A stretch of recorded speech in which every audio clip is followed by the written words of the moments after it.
I think it's been interesting today, a bit of discussion about is the glass half full or is the glass half empty.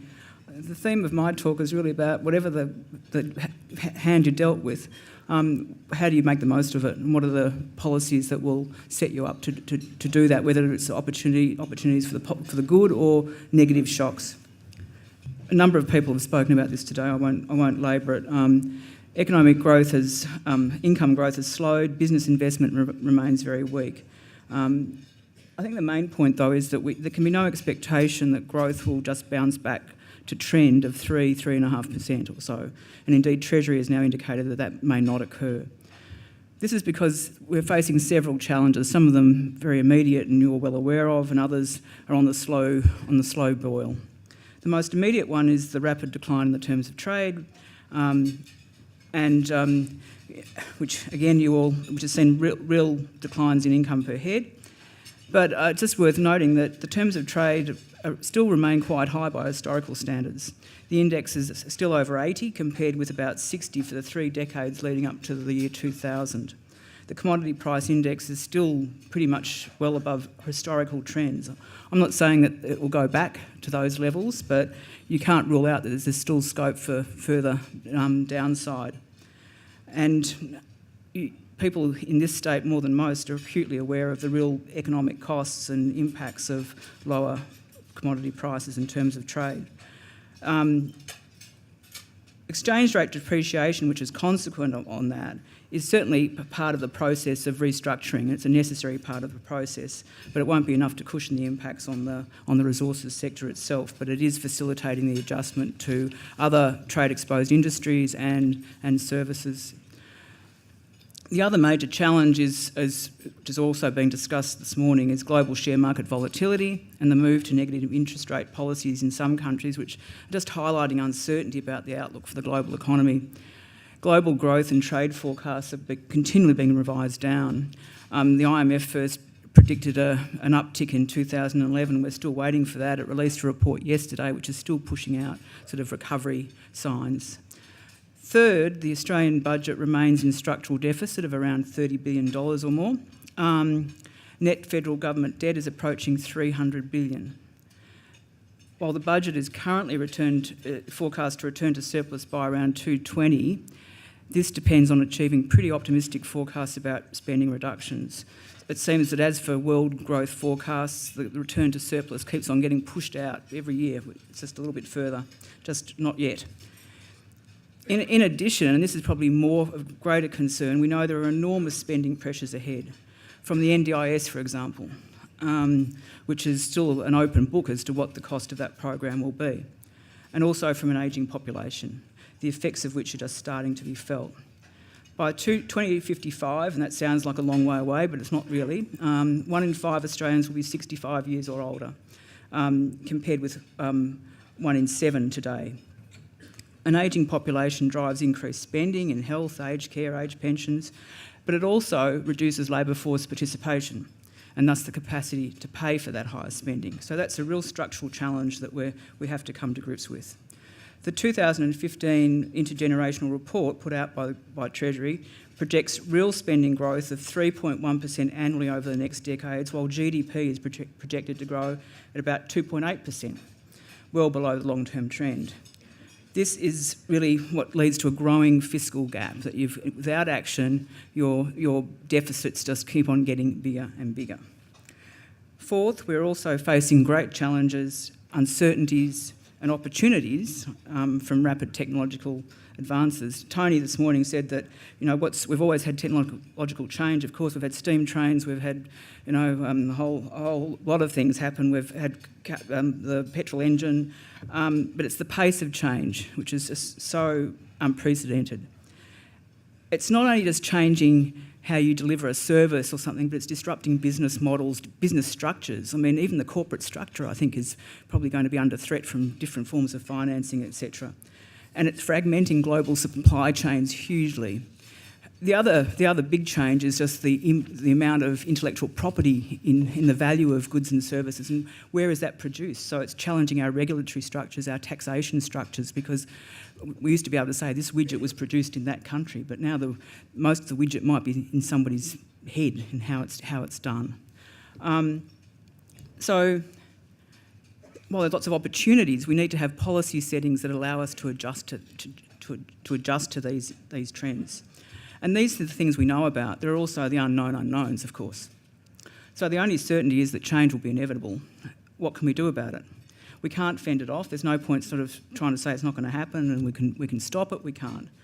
The only durable strategy is for us to build a strong, resilient economy, one that's agile, to use the word du jour, I guess. It's flexible, it's innovative enough to be able to respond to economic shocks, positive or negative. Now, how do you do that? Well, the dismal economics are that aside from serendipitous increases in the terms of trade, which we've just benefited from, and that's great if you can get it, but real per capita incomes can only be increased by producing more valued output per person. It's not rocket science, but it isn't easy either. It requires using and allocating our scarce endowments more effectively, and by that I mean endowments are natural resources, of course, our minerals, our land, but it's also our human capital, our people, and our physical or built capital. That's what you do with those and how you invest in those is essentially what growth is all about. Labour productivity, which I've got a chart up there on what's been happening with labour productivity, captures the combination of capital deepening, investment and multi-factor productivity growth, MFP. MFP, when it's properly measured, and there's lots of issues around how you measure it, you can't do it directly, it's just a residual, essentially captures the extent to which we are using resources better through innovating. But I'm using innovating in a very broad sense there. It might be an invention, some new whiz-bang thing, but it might just be people in an enterprise reorganising and saying, let's try this, let's do this a different way. So it might be a management process. All of those things mean if you can produce more with what you've got or something of better quality with what you've got and people are prepared to pay you for it, well, that's a productivity improvement. Labour productivity, that's capital deepening and MFP, has been far and away the single most important driver of Australia's economic growth. It's accounted for more than 80% of improvement in measured living standards over the last 40 years.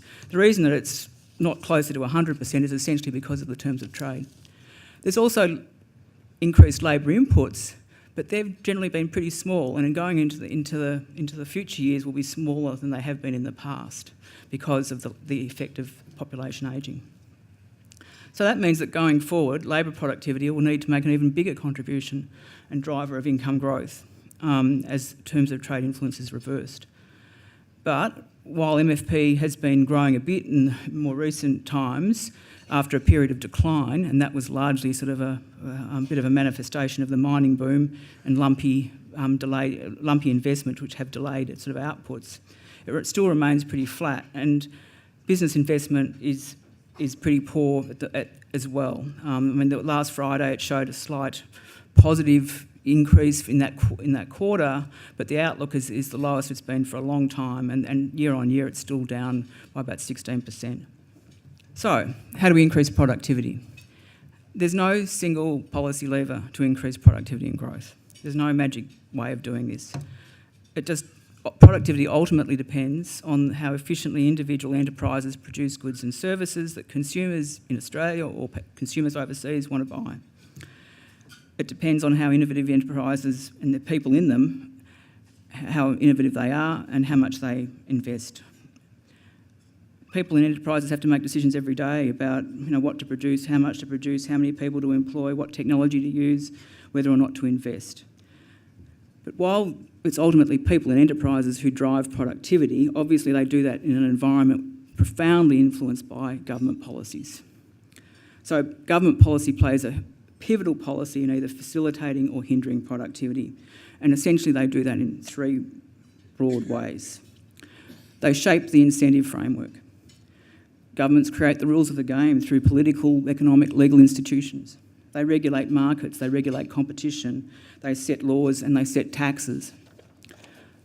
Now, these interventions are clearly necessary to achieve a range of social objectives, but it's essential they're designed to deliver maximum community benefits without unnecessarily discouraging productive growth-enhancing activity or constraining healthy competition.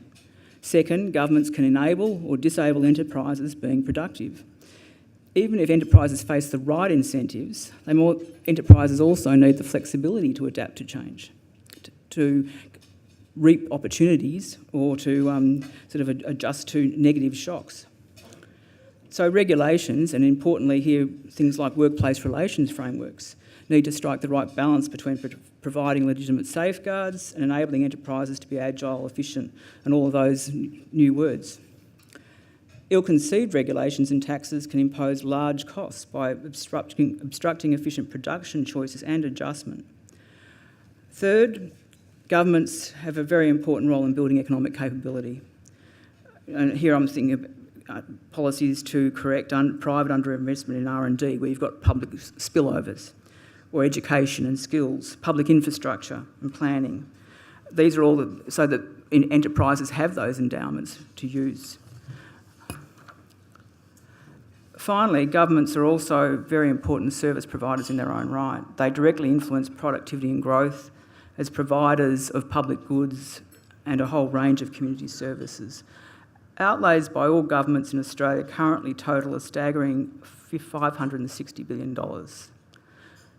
Now that includes transfer payments as well, so it's not all real spending, but put that in perspective, that's about equivalent of about a third of GDP.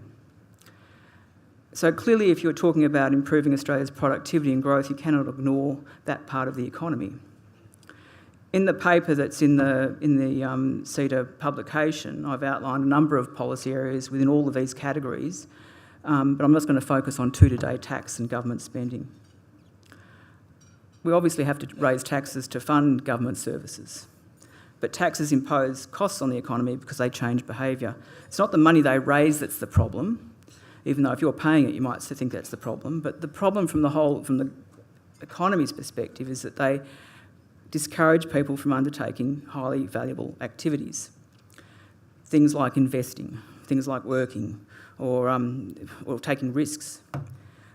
Tax reform is about reducing those burdens, not necessarily about reducing tax per se or raising more tax, but reducing those burdens for raising any given amount of tax. It certainly means, though, that tax reform can't be about increasing tax rates because that will increase the burden and probably also underwrite wasteful spending. Australia's tax system is inefficient. I'll just jump a slide here. Because it relies too heavily on taxes that discourage highly productive activities. This Treasury diagram, it plots Australia's main taxes according to their efficiency and revenue volatility. The really bad taxes are in the top right-hand corner. And you'll see up there's company taxes and property taxes, stamp duties on properties, I should say. The volatility from the company tax, for example, comes roughly $67 billion was raised last year in company taxes. $22 billion of that was paid by 12 companies, more than a third.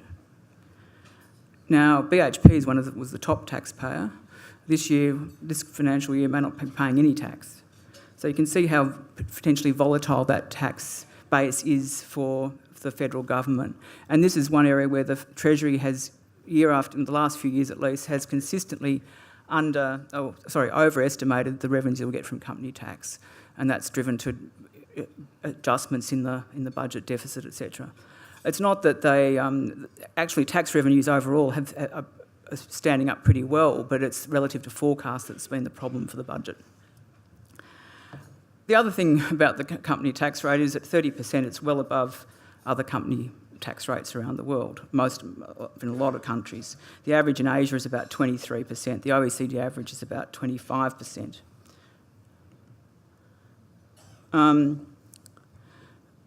But obviously when companies say, well, the Business Council, for example, says cut the company tax rate to 25% as a minimum, it looks a bit self-serving. But the major point is that it's not companies that ultimately benefit.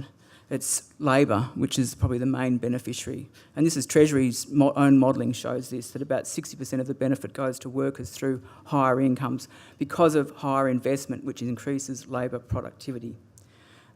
So it's higher household incomes at the end of the day that you get out of this through jobs, through higher incomes. New capital investment also leads to higher MFP through innovation. OECD analysis has shown that the company tax rate, because it affects investment at the margin, these are the new investments which bring the new technologies and are the drivers of growth. So it's precisely the investments that you need for growth that are being pushed back and being held back. In fact, the BCA and our analysis shows, and Treasury analysis, that reducing the company tax rate may be one of the most effective ways of boosting growth. The second area is looking towards government spending. While government outlays contribute to about the equivalent of about a third of the economy, we have no real idea how effectively these resources are being used. Unlike the private sector, where competition weeds out poor performers and drives innovation, government programs are not often routinely subject to testing in any form. They are evaluated from time to time, some of them at least, but a whole part of them has never been subject to evaluation. So governments really need to rigorously and routinely examine their spending priorities and program design. You need to get the best value from your resources in the public sector, just as you need to do that, as businesses need to do, and do. In its 2015-16 budget submission, the BCA called on the government to commit to a 10-year progressive, transparent review and restructure of major expenditure programs to ensure that they have sound objectives, are effective, and are delivered as efficiently as possible. Fairly self-evident, you'd think. The overarching objective of government spending should be that programs deliver maximum community benefits and value for money. The focus must be on consumers and outcomes, supported by greater transparency and information, and a culture of evaluation to identify what works. The US, for example, has a much more embedded culture of evaluating social programs, and they actually put aside all the program expenditure amount is put aside for evaluation. And I think that's changing to that sort of model would help in Australia greatly. We think there's substantial scope for efficiencies in service delivery through the use of technology and better targeted evidence-based spending. There's also scope for greater use of market-based approaches, including private sector delivery and competition.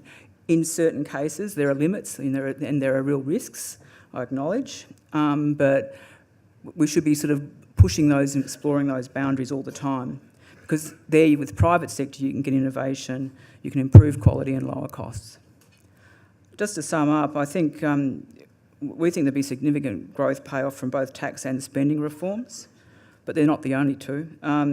Other areas requiring urgent attention are workplace relations, the cumulative burden on regulation on business, as well as in the skills and education space as well. And I could go on, and they're listed in the paper. But as I said before, the recipe for growth is not rocket science, but it is relentless slog to ensure that we get the best value from the resources we have at hand. Thanks.